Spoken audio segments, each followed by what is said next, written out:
6:52, time for the morning sprint. We start with new breaking developments out of Maine. The state's largest school district canceling classes this morning. 6,500 students in Portland will stay home today.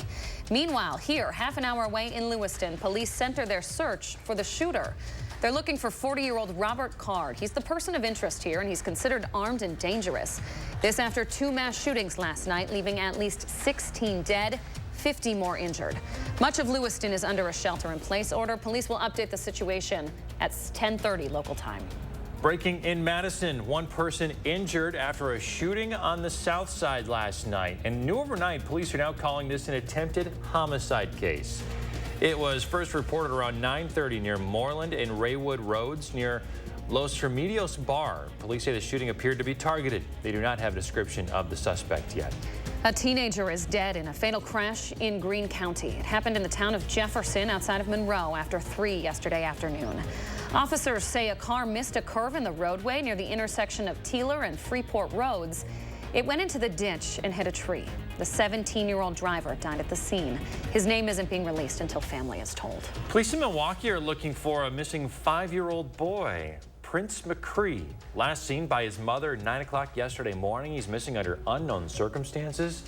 He was last seen in a dark gray shirt and black joggers. If you have any information about where he could be, please contact Milwaukee Police. Dozens of UW-Platteville employees will be laid off over the next day or so.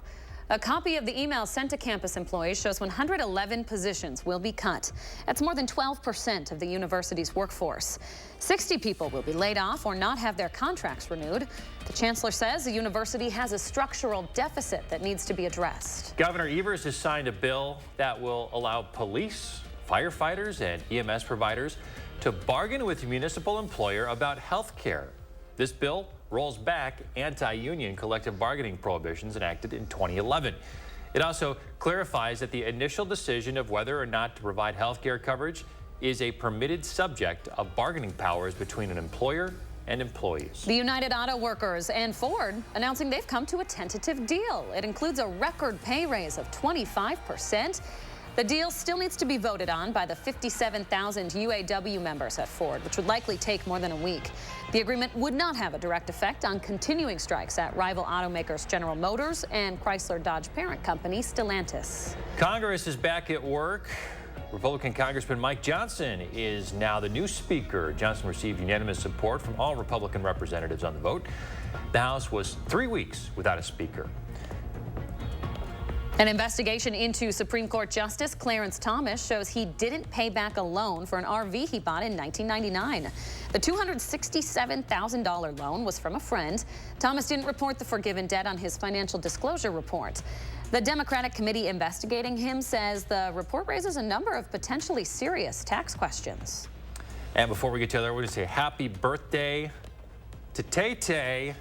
Have a great one. Thanks for celebrating with News 3 Now this morning. Kelly? Well, we continue to see some wet weather. We're getting a little bit of a break here in the Madison area, but we're going to watch more flare-ups to our south and west. So the rain is by no means over with. It's going to be a wet Thursday.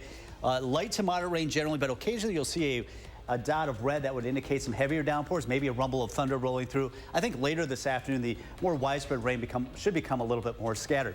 So our first morning forecast, look at the shower chances today. Should be ending tomorrow. Then temperatures fall throughout the day, waking up to 34 with clear skies Saturday. And increasing clouds as we go into a Saturday afternoon. It looks like that rain chance will hold off until the evening. Right now it looks pretty light.